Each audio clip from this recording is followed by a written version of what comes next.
Check it out. It's the Laugh to Learn podcast.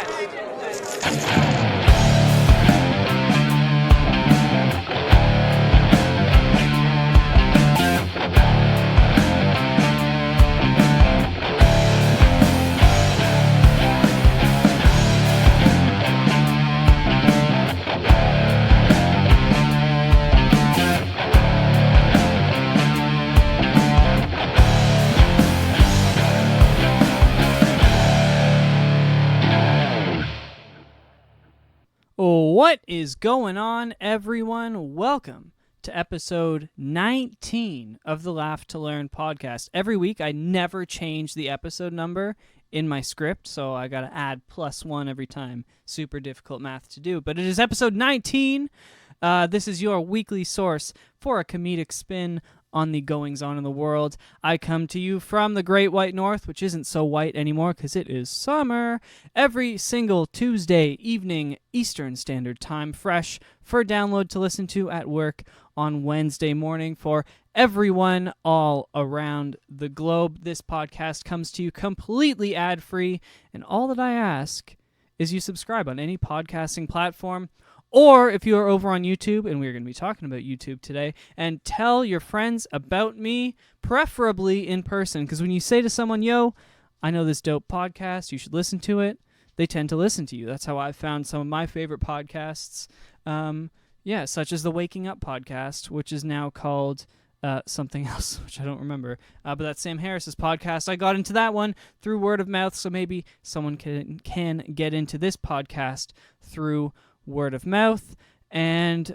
you could also share it, of course, over any and all social media platform you choose. The social media platforms that I can see are Twitter and, of course, Instagram, but you could share it on Facebook, even within your friend group that I can't see. It won't hurt my feelings. I don't have to see it. But if you want the fame and the stardom, you can always tag me on Instagram or on Twitter as you share the podcast. Or, of course, there's like tons of other social media platforms that me being an isolated book reading degenerate of sorts probably has no idea about. So if you're sharing it on any other platforms that I don't know about, thank you very much. You can, of course, catch this podcast on any podcasting network, but my home is over on Podbean. You can favorite and subscribe to me over there, but it really doesn't make a difference to me which platform you use. I just like to shout them out every time that I can. Today, I had promised you last week, I didn't promise you, but I told you that this week would be different. It would be a much more edited and scripted show. However, I'll be doing 2 rants today instead of scripted discussions because, as I just mentioned, I'm revamping the show, and I didn't quite get to where I want to be. So hopefully in another week or 2, you'll be getting a much more crafted and better scripted show. And by that, I mean funnier. I'm going to be changing the whole way that I do the show. And as far as what you hear will be the same. You're going to go to the same spot on the same podcasting platform to get it. But from my end, I want to put a whole lot more into research and writing. And I'm working on getting that all down to a 7-day cycle, but really I only have 2 days a week to work on the podcast because I do a whole lot more, so that really complicates things. But for this week, I'll be continuing a discussion from last week about censorship, but this time I specifically want to talk about YouTube.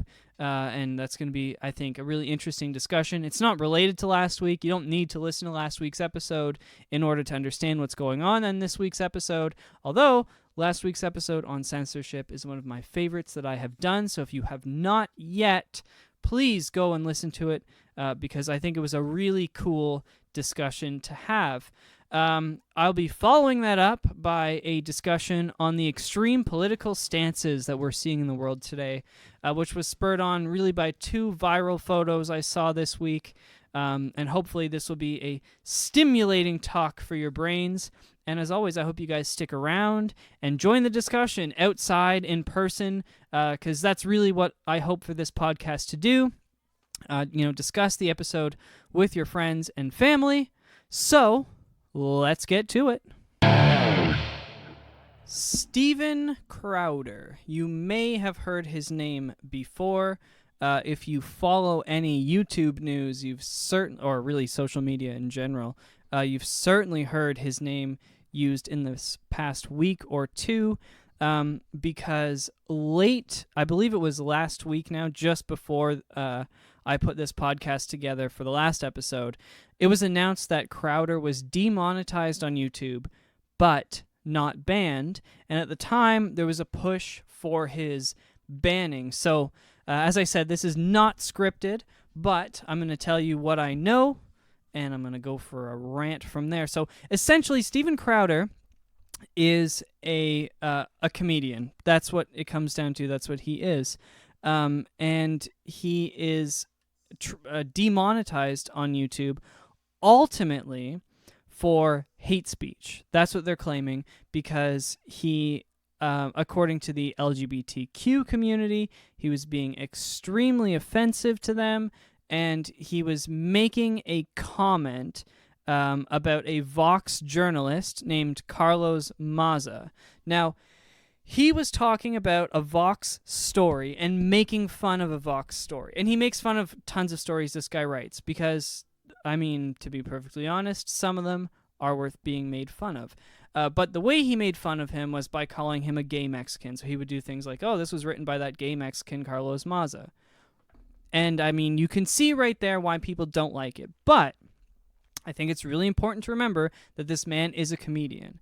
He is trying to be funny. Now, whether or not you enjoy his comedy is completely different. Maybe no one found it funny, although I can guarantee you that a lot of people do find that type of comedy, which, in most urban areas, that type of comedy is looked at as very early 2000s, but it still does very well in rural areas. As someone who follows comedy very closely, there are a lot of smaller comedy clubs where gay jokes and forget about trans jokes, because those work in city clubs still, but gay jokes work in rural clubs. You can go to smaller towns and smaller cities, including the one that I live in, and if you go to an open mic night, people will laugh at really cringy gay jokes. You'll never become a famous comedian, and I mean Crowder is a famous comedian. So when you get to that level, it's kind of yeah, okay, you're still making gay jokes. It's cringeworthy,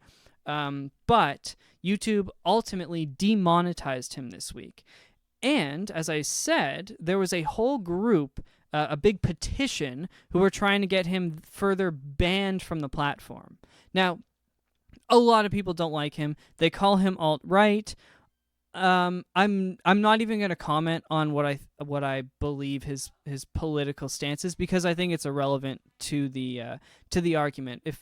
If your argument is that someone should not be allowed to talk because of what they believe, I have to cut you off right there, because a whole big part of what I do, from my podcast to all the comedy that I write, to the music that I write, to the music I've performed in the past, and spoiler alert, will be performing again in the near future.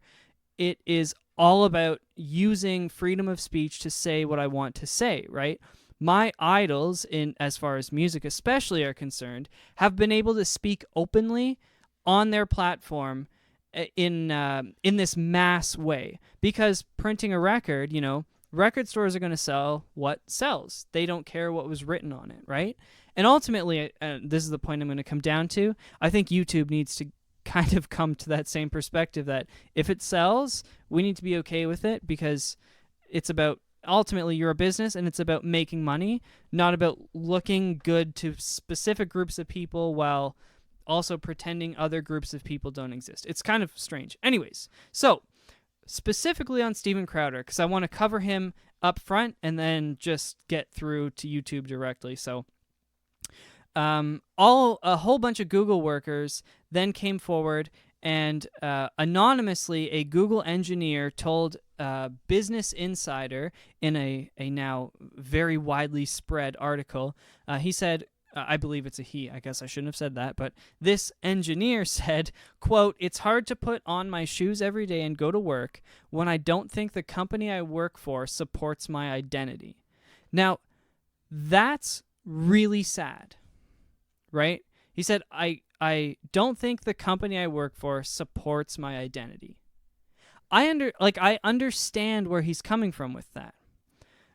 Further to that, a group of Google workers calling themselves Googlers Against Hate tweeted a number of accusations that YouTube is directly harming gay people. Now, this is all to do with Steven Crowder making a repeated gay Mexican comment towards one Vox journalist. Because YouTube, which is owned by Google, of course, won't ban him, they say it's harming gay people. Now, I don't know about you. Maybe you feel rather differently about this than I do, but I have gay friends, and guess what? In my experience, all of them have fucking thick skin. For real. They know what they are in society. They know where they stand. They know where they fit into society. And gay people are not upset that random people out there don't like what they're doing. They're just not. And if they are, I'm not sure why that your identity is so tied intrinsically with other people's opinions and beliefs. Because to me, that has nothing to do with being gay. Because gay or straight, there are going to be people talking on the internet about something that is within you. Like, I see people all the time hating on very, very strong beliefs that I have, like political, religious beliefs, whatnot. Just go around the internet and you can find it, right? But I don't look at that and that is something within me that is not going to change, right? Like, I didn't choose to think the way that I think, just like they didn't choose to be attracted to who they are attracted to. But I don't sit here at home and get mad that there are conservatives. I don't sit here at home and get mad that there are people that hate me and hate gay people. Just like gay people shouldn't be mad sitting at home getting angry and putting together bigger groups of people to go against the people that don't like the gay people on the internet and try to get them banned and blocked. And no, let Steven Crowder talk. Because guess what?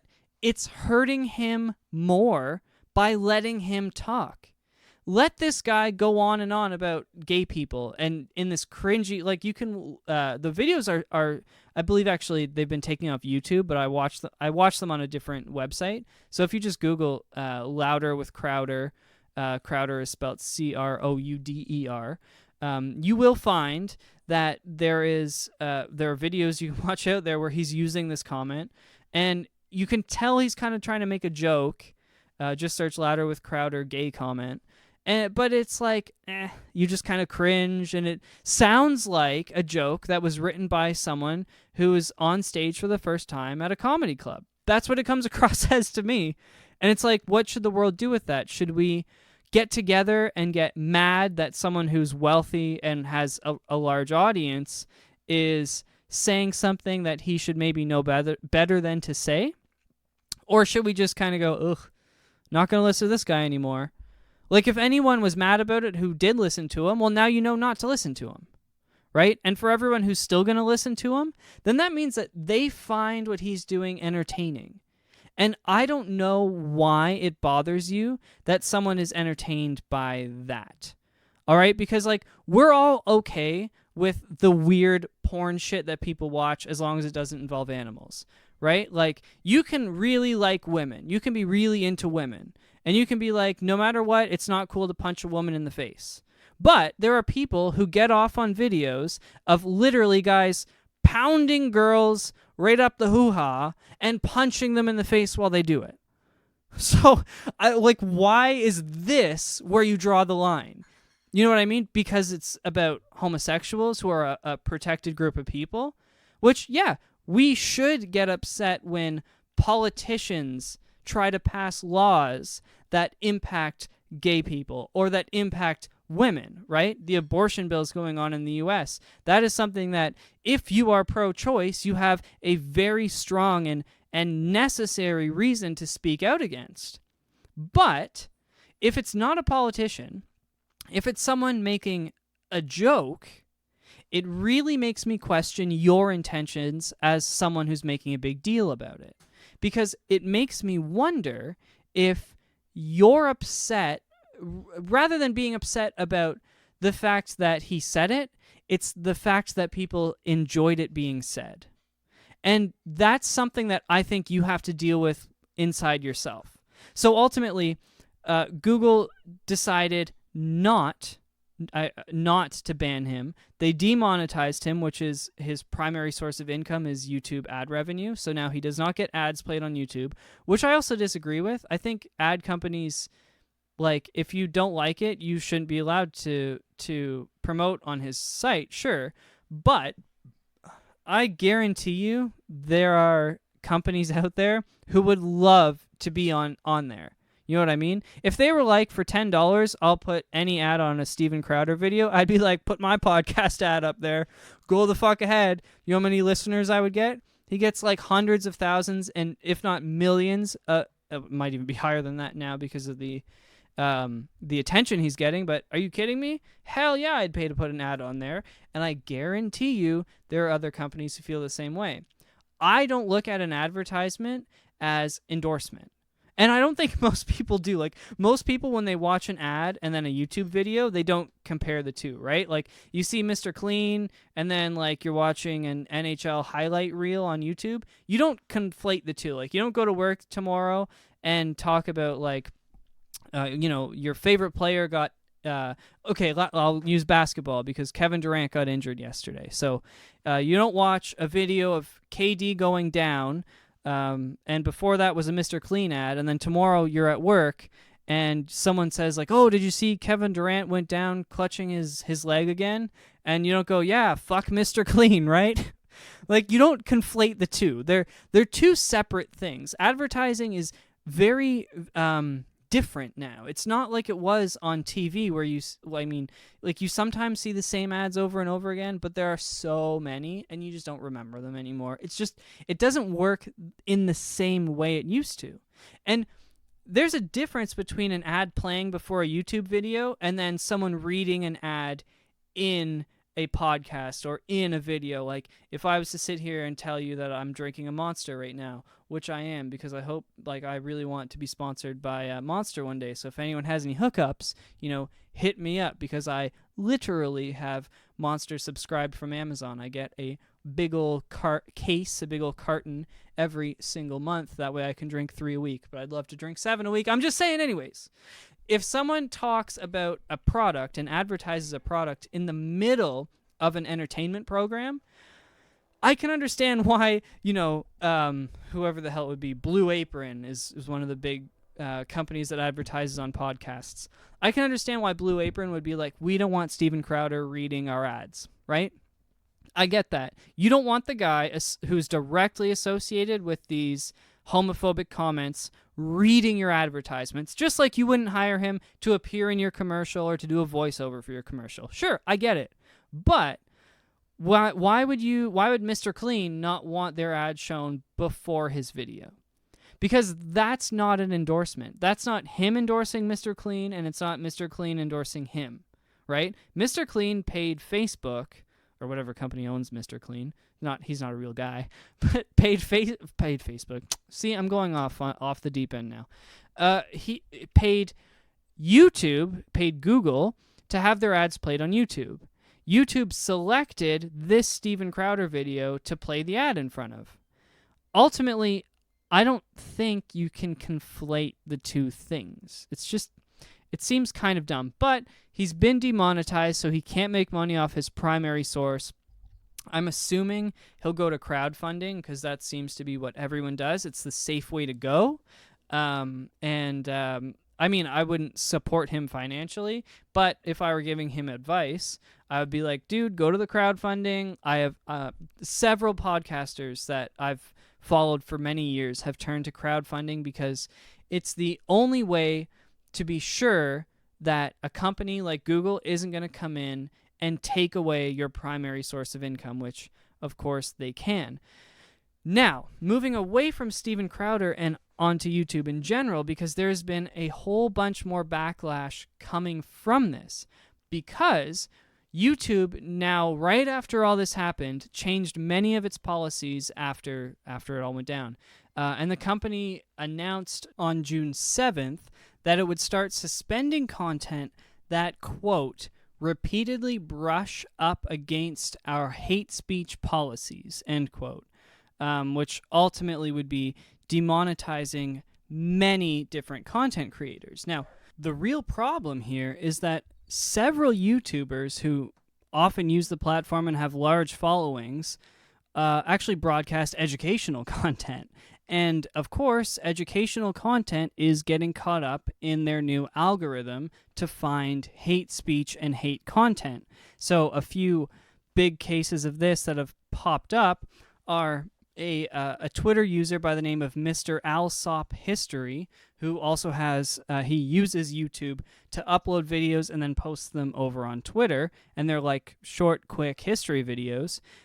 His channel was originally dinged for hate speech and actually taken down because it is a smaller channel, and typically that's the way it works. If you're a smaller channel, they have no problem completely removing you. So his channel has since been restored because he put in a claim against it, and a whole lot of people pointed it out to YouTube that you actually took down someone who posts history videos. So he had things like videos and discussions about Nazis with Nazi imagery and describing why they did and said things the way they did. So then he's, of course, using terms like Sieg Heil and Heil Hitler and going through the whole thing. And YouTube's algorithms picked it up and they were like, oh, that's bad, and completely shut his account down. So that's one thing. The other one, which is even bigger, an even more well-known channel, it's the Southern Poverty Law Center, who I do not agree with on a lot, I'll say, of what they do.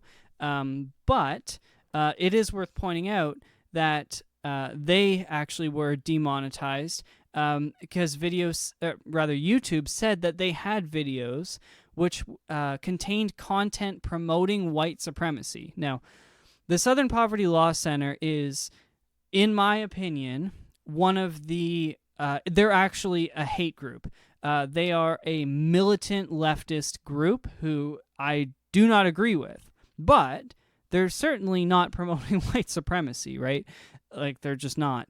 There's plenty of things you can say about the Southern Poverty Law Center, of which promotion of white supremacy is not one of them. So a journalist lashed out at the Southern Poverty Law Center because they were making a video about Holocaust denialism and showing how Holocaust denialism is an inherently bad thing. And a journalist got upset that they were showing Nazi imagery and then reported it, and ultimately the video was pulled for violating the new Twitter or YouTube policy, and it at this point has not been brought back. This just happened a day ago. So it's absolutely insane if you think about it this way, that these are essentially, including the Southern Poverty Law Center, it's two educational channels reporting on history, showing you actual images of actual Nazis doing actual things and explaining why they did those things. Not saying they liked those things, not saying they agreed with those things, which personally I think they should be allowed to do, but it's not even doing that. You know what I mean? There's literally no gray area here. Like, if we can't have a history channel, what are we doing? I mean, YouTube's got to go. And that's sort of like when I first started putting my podcasts onto YouTube, and I mean, you can look at my YouTube numbers. They're extremely low. I put nothing into YouTube. Literally, I put no effort into it. And with music, I actually like YouTube because you're more free. Like, you can write a song. There are rappers who talk about crazy shit, right? Like, crazy shit. And it's complete freedom of speech and expression, and you don't see them getting pulled down. But when it comes to podcasting, when it comes to interviews and news channels, history channels, for some reason, that is where people are getting triggered. And I hate that warning, because what it really should be, instead of using the word triggered, we should say you bitched out. Because that's what it comes down to. It's like you saw a video about Nazis and you were offended. Like, you know, I don't I don't even have anything to say about it. It's like, you're stupid, right? Like, you have to be. You kind of have to be a little bit not all well put together if watching a video about Nazis makes you think that the person who's teaching you about Nazis likes them. Because what they want to do is pretend that they never existed. That's what they want to do, right? They want anything to do with Nazis to just go away. I don't want to hear the word. I don't want to see the imagery. I don't want Hitler's name to be discussed. I want nothing to do with it. And here's the problem with silence. Ultimately, it breeds evil, right? It scares you because it screams the truth. Silence absolutely screams the truth. And what comes out when you're not allowed to discuss something? Well, that's how you get something like the Nazi Party in the 1930s rising. Okay? That's how it happens, right? Look what Prohibition did for alcohol. Look what Prohibition did for weed. Literally, I live in Canada, okay? Everyone smokes or eats weed. Literally, like probably, well, I mean, the official number is high 70s. I would say it's more likely closer to 90% of people who eat or smoke weed at least once a month. They do marijuana edibles or smoke it once a month. That's what Prohibition does. If you tell people you're not allowed to do this, well, guess what? Especially younger people are going to do. They're going to say, well, fuck you, why not? And I'm going to do it, right? That's why our generation listens to rap music, because we weren't supposed to, right? That's like, originally there were a few decent rappers, but like the reason that you have all these like mid-tier rappers who everyone knows about, I'm talking about like the T-Pains of the world, right? In a normal world, T-Pain would have never existed, but we grew up being told you can't listen to rap music. So then once we were old enough to listen whenever we wanted, we ate it all up. And that made someone like T-Pain, who's a fantastic producer, but not really a great rapper, that made him a famous rapper. And that's what you're going to do if you tell people you're not allowed to be a Nazi. Because personally, I think you should be allowed to be a Nazi. I think you should be able to scream it from the rooftops. Hang the flag in front of your house. Go ahead. What's going to happen? You're going to have very few friends. Everyone's going to reject you. It's going to be very difficult for you to find work and keep work. It's going to be very difficult for you to do several basic things in life, right? Even if you live in the U.S., like banks can deny you in most parts of the world. Like here in Canada, they can't do that. But banks are private in the U.S., and they can say, no, we don't want our business with you. So these are the things we have to think about. And YouTube censorship, I look at very differently than what we talked about last week in basic media censorship, because on YouTube, it really should be a platform for everyone. And that's what it should be, is a platform. They are not a media conglomerate. They are not a TV channel. You know, they're not even like Netflix, which is curated content. They are just an upload. They're just a technology, right? A place you can upload your videos. That's all they should be. And if people don't like, yeah, okay, they have to take down porn because they don't want that there. But if you ask me, why the fuck not? Like, have a YouTube 18 plus, right? They take down videos of people being murdered because, like, that's a little fucked up. They don't want to be that kind of channel. Fine. They take down porn for that same reason. They don't want to be that kind of channel. Fine. But when you get into the content of what people are talking about, it becomes really, really odd. And one of the big arguments I hear is that there's bomb making videos on YouTube. Do you think those should exist? Well, I mean, I don't really have a problem with it. I really don't, because it's illegal to make a bomb, right? So if you see a guy in a video making a bomb in the US, in Canada, in the UK, in Australia, that guy can be arrested. And he's posting video of himself doing it, right? So he should be arrested for making a bomb. They should be like, look, you made a bomb on camera. Here it is. Arrest the guy. Because that's illegal. But is it illegal to watch a video about someone who made a bomb? Like, you can go to university and learn how to do it, right? You can go to university and learn how to do tons of crazy shit, like in your kitchen, right? And for some reason, because it's accessible, it's accessible to dumb people, now we get upset by it? Or is it that these are the sort of dumb people who are getting upset, and they're the ones who think that, like, a fertilizer bomb is difficult to build? Because, like, honestly, look at the guys who make them.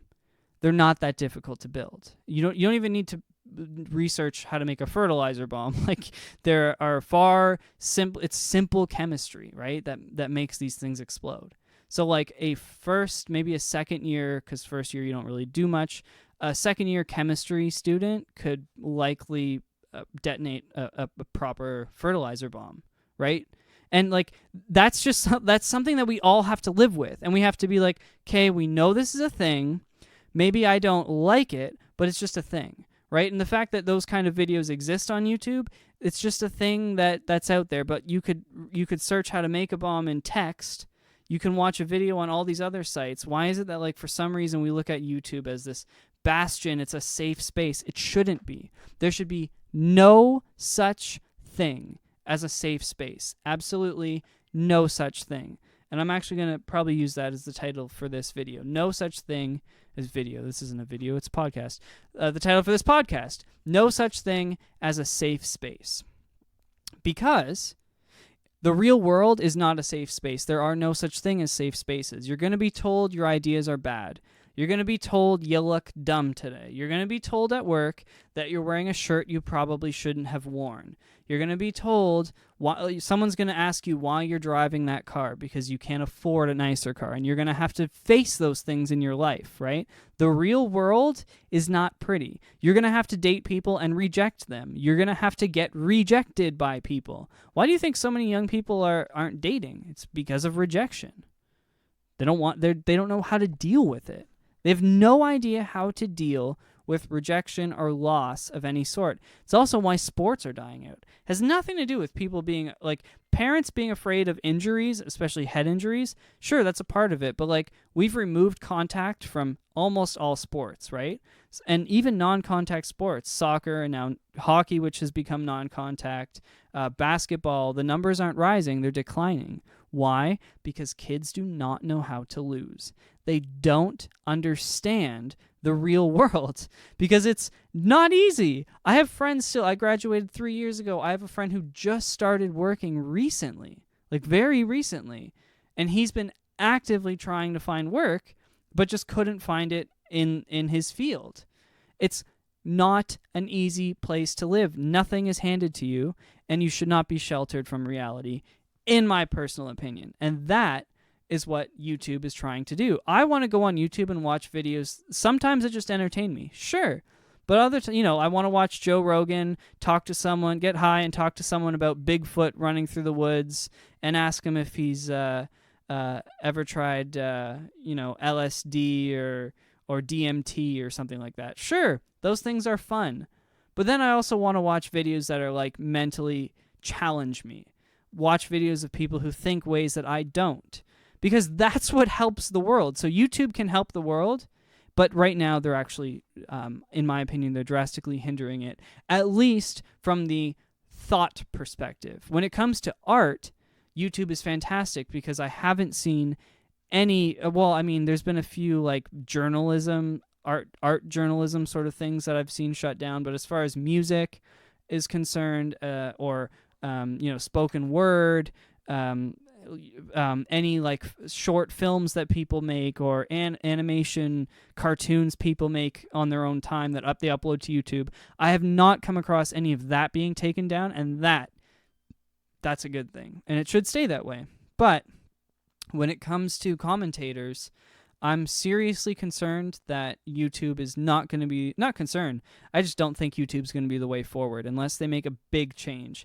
I think in the next 10 years, you're going to see a company rise up that does long-form video content.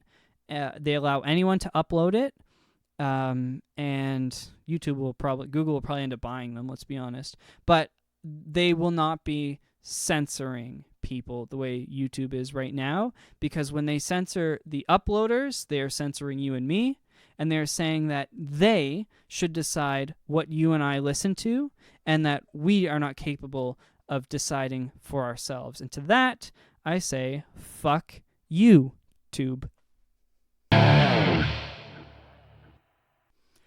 Do not forget to subscribe and share the podcast with your friends and family.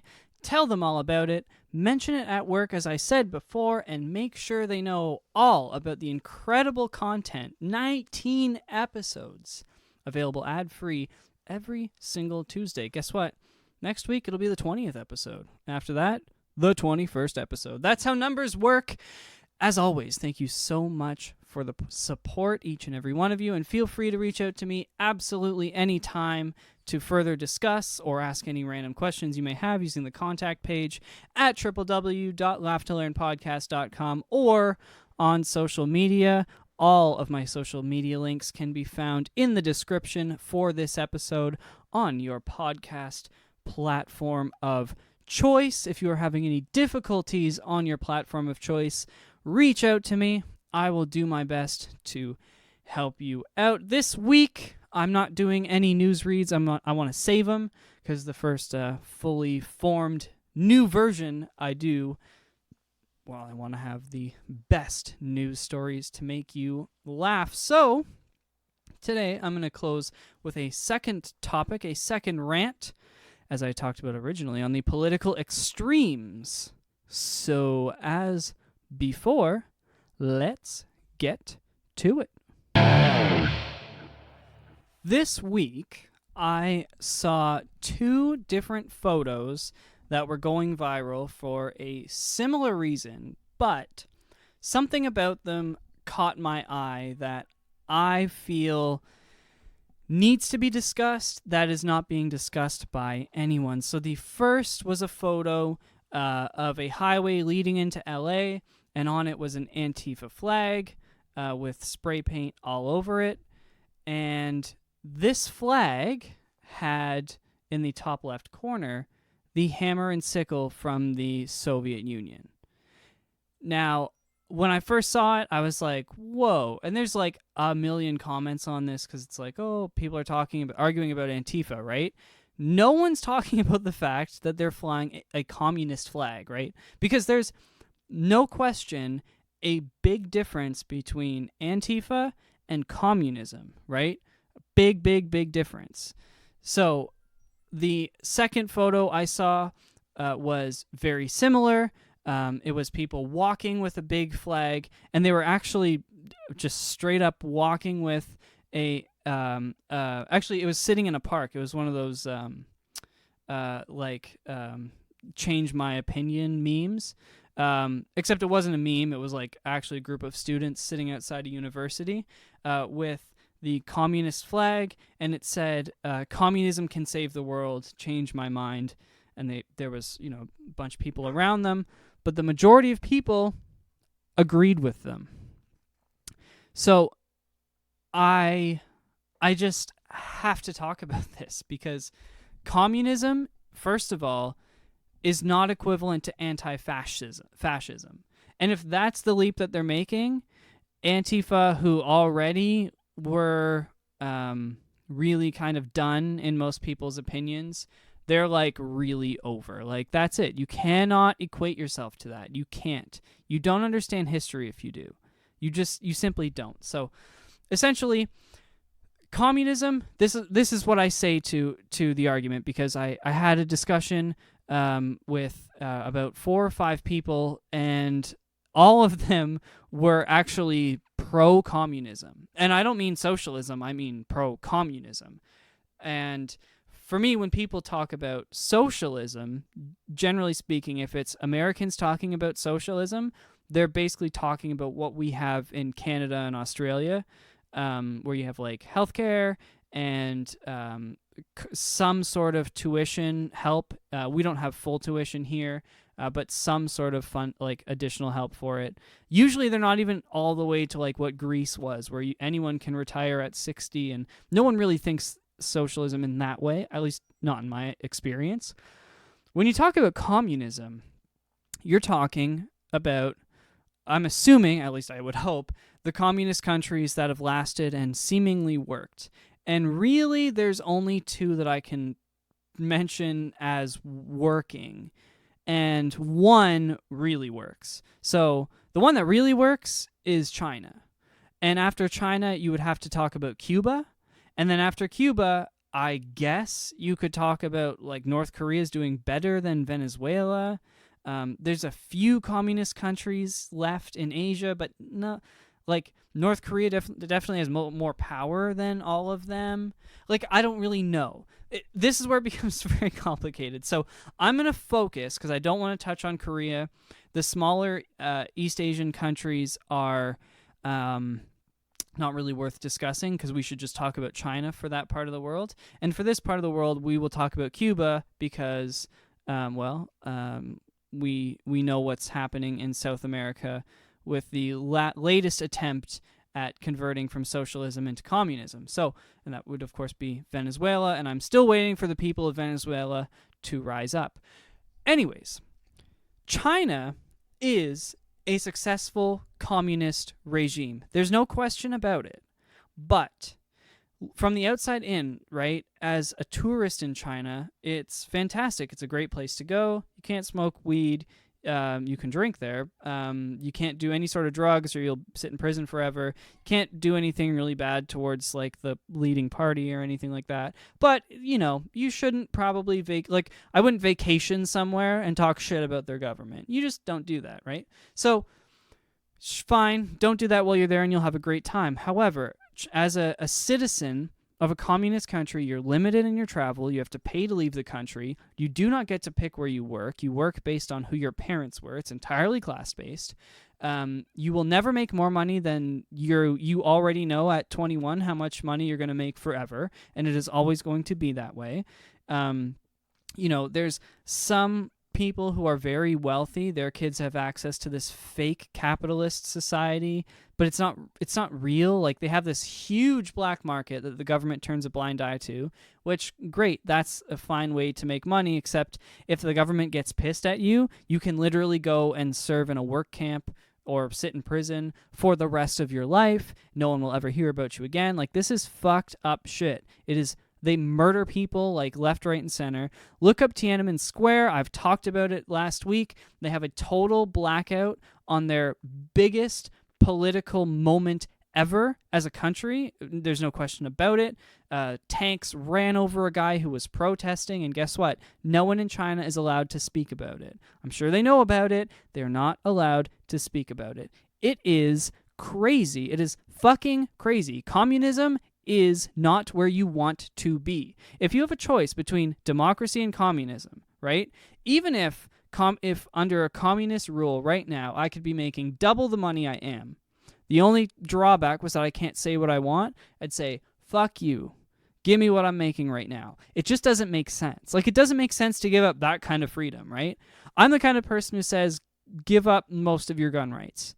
To me, it's like, okay, that is fine. I don't actually think there's ever going to be a problem where I need to be holding a gun. I really don't. It hasn't happened yet in my life. It hasn't happened to my grandfather, who is in his 80s. Hasn't happened to my parents. Hasn't happened to me. So I'm kind of cool with that. However, there's most definitely been times where I have needed to tell a cop off, and I have. Okay? There have definitely been times where I need to tell a teacher off, and I have. I could not live in a society where you do not have that right. I couldn't. I just couldn't. And I don't know how anyone could. For me, freedom of thought and expression is number one. And in communism, that is the first thing to go. The first thing to go, right? They have secret police. They have surveillance. They'd be watching everything you do. I've told you, if you have a Huawei phone, throw the shit in the garbage. Because if you think they are not storing every bit of information on you, what if one day you become Barack Obama, okay? He never wanted to be president, never thought about it until he became a politician, right? And he didn't even want to be a politician. He just kind of ran to be governor, right? And won. Happened to beat the guy who was supposed to beat him. Then ran for president, happened to beat the guy that was supposed to, or girl in that case for Hillary, who was supposed to beat him, and then beat John McCain to become the president, right? that path he did not see for himself. Dude was doing blow in university, right? At Harvard. We know that. Like, he's open about that. Like, yeah, did a little blow. Liked it. Did it from time to time. Okay, that's Barack Obama. But if that's you, the Chinese using your Huawei phone probably have it on video if your phone camera was looking at you. That's how fucked these governments are. There is no comparison between fascism and democracy, or rather communism and democracy. And the big thing that people say to me is, well, if it wasn't for communists, we might not have won the Second World War. Which is fine. That's a fine argument to make. And that's the one that got made to me over and over and over again. But a broken clock is right twice a day, right? Guess what the Nazis did? They made a dope-ass car company. Volkswagen's the shit. It's fucking cool. You know what else the Nazis did that was cool? They stole a bunch of artwork, yeah, but they made some cool-ass museums. They really did. There's some fucking dope shit that they took and made museums out of, and that's cool to go and see. And they've returned a lot of the stuff, but they protected a lot of artwork. That's a really cool thing that the Nazis did. I still don't like them. I still don't like Nazis, and I still don't like communists. The Soviet Union, yes, they fought the Nazis. Good for them. That doesn't suddenly mean that it's like, oh, well, then their politics must be good. No, the enemy of my enemy is my friend for a certain time, right? If you go after that, there was the whole Cold War thing. Remember they had nukes in Cuba, which we already discussed Cuba, right? Nuclear weapons just off the coast of the United States. That happened. You can't suddenly support a regime because they agreed with you at one point in conflict. And let's not forget, they supported the Nazis originally. Okay? And yes, the U.S. did too. You guys did too. We didn't. You guys did. So you have to live with that. But I can say from, as always, the Great White North, where I come to you every single Tuesday evening, supporting Nazis, not a good thing. Right? Fighting alongside the Soviets is something we never really did. They fought their own war because their land was infringed on. That's why they turned on the Nazis, because the Nazis started turning on them. That's what happened, right? And they knew that the Russians knew they were going to lose the war, or the Soviets at the time knew they were going to lose the war. So they were like, oh, got to switch sides. We are now friend with you, okay? We can be friend. Hey, we are friend. And we were like, yeah, man, sure. Come fight with us. And then what happened right away? We will build wall. And what'd they do? They build wall right the fuck through Berlin. That's where my brother's been right now. There's the wall is still there in some sections. Literally, there are still military checkpoints that sit there in some sections. It still exists, man. Like, communism is fucked. So it really scares me that people jump to these political extremes because they see, fascists are bad, which I agree with. I don't like fascists either. But the answer to fascists are bad is not we should be communists. What are you talking about? That's fucking stupid. It's absolutely stupid. It's not even, there's no thought into it. That's what it is. It's so juvenile, and there's no thought put into it.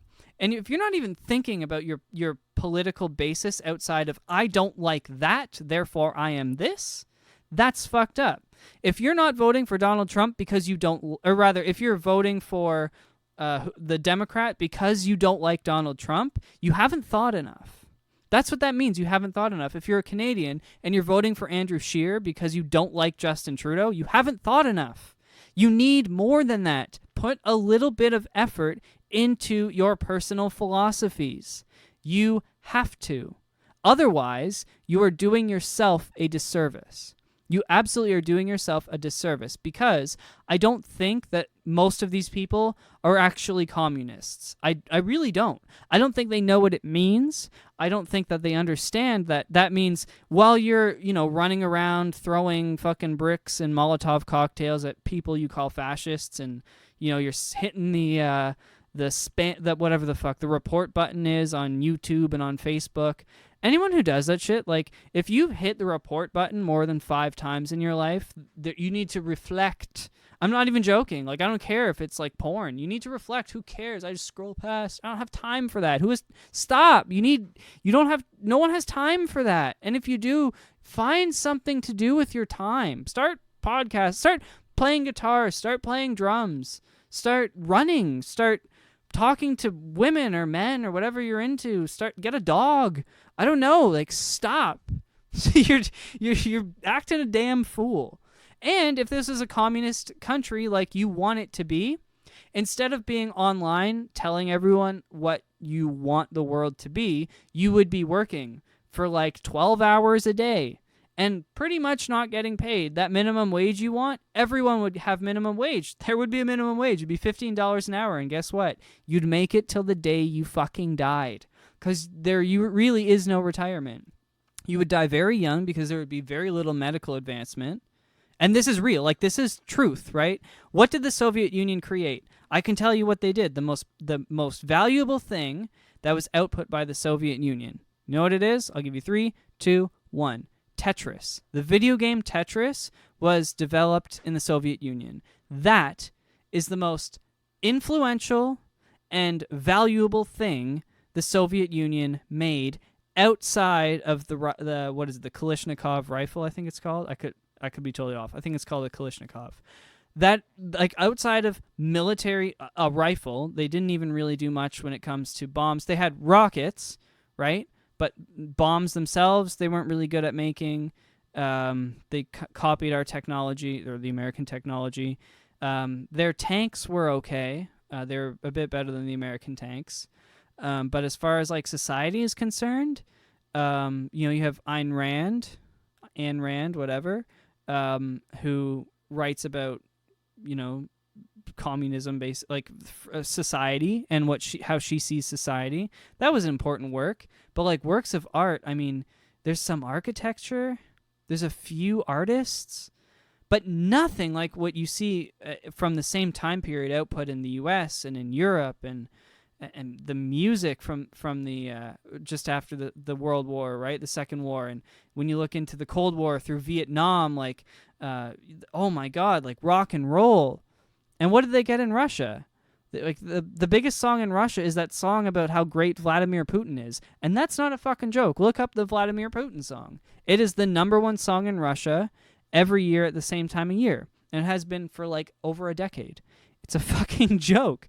That's what you get when you have communism. You get staleness. It's dry. It's boring. Everyone does the same thing every day, barely gets paid for it, and you're expected to pretend to like it. And it's not for me. And when it comes to political extremes, if you find yourself on an extreme right now, if you call yourself Antifa, if you call yourself anti-fascist, or if you call yourself a fascist, you need to sit down and read. You need to read a book about the other side. Read a book written by someone in the middle. You need to read books about everything. In fact, what I would say to do, read a book by Karl Marx, read a book by Ayn Rand. So read Marx Philosophy, read The Fountain by Ayn Rand, and then read, maybe read, this is a great book, Ben Shapiro's new book, The Right Side of History, and then a book from someone with a liberal policy. Maybe read like a modern look at politics, like Hillary Clinton's What Happened, right? That would, or Becoming by Michelle, although probably not, because there's not much political philosophy in there. But What Happened by Hillary Clinton, she goes into her policies and what she thinks went wrong with it. If you read those 4 books, right? So Marx Philosophy, The Fountain by Ayn Rand, Right Side of History by Ben Shapiro, What Happened by Hillary Clinton, then come back to me and tell me if you're a fascist. Be open to everything. And then, if you are still a fascist or an anti-fascist, you can then debate those people because you understand where everyone else stands. Because I know where everyone else stands, and I'm almost certain that you're not a communist or you're not a fascist. I'm almost certain. Some of you are. And some of you absolutely are. I think some, more often than not, especially Antifa, you're probably anarchists rather than communists, and you just don't know, you don't understand how to put that together. And I know I'm mansplaining to you right now, but it's just the truth. Sorry. Actually, no, I'm not. I don't apologize for telling you the truth. But anyways, now that the truth has been spoken, and I've told everyone to read, I have a new book, actually. I just got for my birthday last week called Humans, A Brief History of How We Fucked It All Up. And I'm quite excited to read it. So everyone should read. Follow me on Goodreads if you want to know what I'm reading. I actually don't know how that app works. I just started using it. But anyways, blah, blah, blah. I've gone on for too long. Thank you all for listening. As always, this podcast is ad-free each and every Tuesday, and all I ask is that you share it with your friends and family. So now that it's at the end and you've made it this far, please share it with someone. Tell someone about it. Send a DM even. You don't even have to post it on your Facebook. Just send a private message. Be like, yo, I think you would like this one. Even if it's someone who you think would be challenged by the thought inside it, I implore you, I encourage you to share it with each and every person you think of. And, of course, subscribe on the podcasting app or over on YouTube, even though we just talked mad shit about YouTube. And tell your friends about me each and every single week. You can, as always, find me on the contact page at www.laughtolearnpodcast.com or on all of my social media feeds. I got a brand new camera last week, too. So on Instagram, you're soon going to see a whole bunch of bad photos because I'm going to pretend to be a photographer until I get sick of it, like everyone does who owns a camera. And thank you all. Of course, know that we are now only a week away from another episode.